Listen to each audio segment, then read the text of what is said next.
খবর 24 সাথে আপনাকে স্বাগত। নতুন নতুন খবর জানার জন্য আমাদের চ্যানেলে চোখ রাখুন। খবর 24 সাথে আপনাদের স্বাগত। পাখির চোখ বাংলা। 21 বিধানসভা নির্বাচনের আগে ভোটের প্রচারে ঘন ঘন এ রাজ্যে আসতে দেখা গিয়েছে প্রধানমন্ত্রী নরেন্দ্র মোদী এবং কেন্দ্রীয় স্বরাষ্ট্রমন্ত্রী অমিত শাহকে। এবার আর যাতায়াত নয়, বিজেপি সূত্রের খবর 26 নির্বাচনের আগে বাংলায় ঘাঁটি গাড়তে চলেছেন অমিত শাহ। বিহারের বিধানসভা ভোট মিটলেই বাংলায় বাড়ি ভাড়ে নিতে পারেন তিনি। ফলে ঘন ঘন যাতায়াত নয়, বাংলা থেকেই ভোট কৌশল রচনা করতে পারেন মোদীর ডেপুটি শাহ। নভেম্বরের মধ্যে বিহারের নির্বাচন প্রক্রিয়া শেষ হয়ে যাওয়ার কথা, ততদিনে বাংলার পুজো পর্বও মিটে যাবে।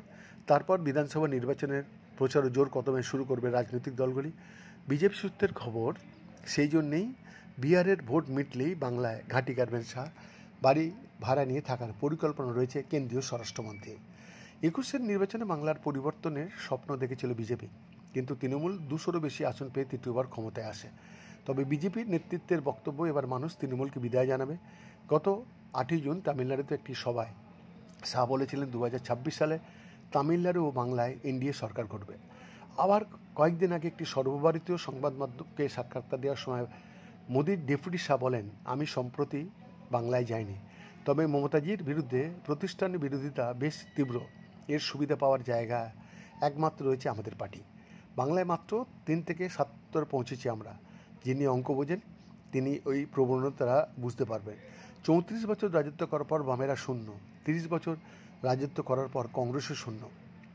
21 নির্বাচনে মোদী শাহের ঘন ঘন বাংলায় প্রচারে আসা নিয়ে কটাক্ষ করত তৃণমূল, আর 26 নির্বাচনের আগে শাহর এ রাজ্যে ঘাঁটি গাড়ার সম্ভাবনা নিয়ে কটাক্ষ করলেন তৃণমূল নেতা জয়প্রকাশ মজুমদার। তিনি বললেন, মঞ্চ অমিত শাহ, কণ্ঠ অমিত শাহ, কথা বলা অধিকার সংবিধান দিয়েছে, তাহলে বলতে অসুবিধা কোথায়? গত 7-8 বছর ধরে একই কথা শুনে আসছি। এবার বিজেপি সরকার, এবারও হারবেন। আগে 5 তারা হোটেল ভাড়া করেছিলেন, এবার বাড়ি ভাড়া করবেন। আরও বলছেন, ঘরে ঘরে যেতে, ঘরে ঘরে যাবে কে? ওদের কোনো সংগঠন আছে? জয়প্রকাশকে পাল্টা খোঁচা দিয়ে বিজেপির প্রাক্তন রাজ্য সভাপতি দিলীপ ঘোষ বললেন, দেখুন গতবার অর্ধেক হয়ে গিয়েছে, এবার বাকি অর্ধেকটা করব। আমাদের সর্বভারতীয় দল, সর্বভারতীয় নেতারা আসবেন, প্রচার করবেন, লক্ষ লক্ষ কর্মী তাদের সাথে থাকবেন। জয়প্রকাশ বাবু সবে তৃণমূলে গিয়েছেন, তার নেতাদের জিজ্ঞেস করুন না তারা ত্রিপুরায় কত টাকা খরচ করেছেন, গোয়ায় কত টাকা খরচ করেছেন, তারা ডেলি প্যাসেঞ্জারে করেন কিনা আমি দেখেছি। এখান থেকে বাসে করে ত্রিপুরায় লোক নিয়ে গিয়েছেন, তবে সেখানকার লোক ভালো করে প্যাকিং করে পাঠিয়ে দিয়েছিলেন তাদেরকে। আর যেটুকু জমিদারি টিম করে জ্বলছে 26-এ, সেটা কিন্তু গুটিয়ে যাবে। বৈদ্যনাথ দাসের রিপোর্ট, বিশ্ব রচনা।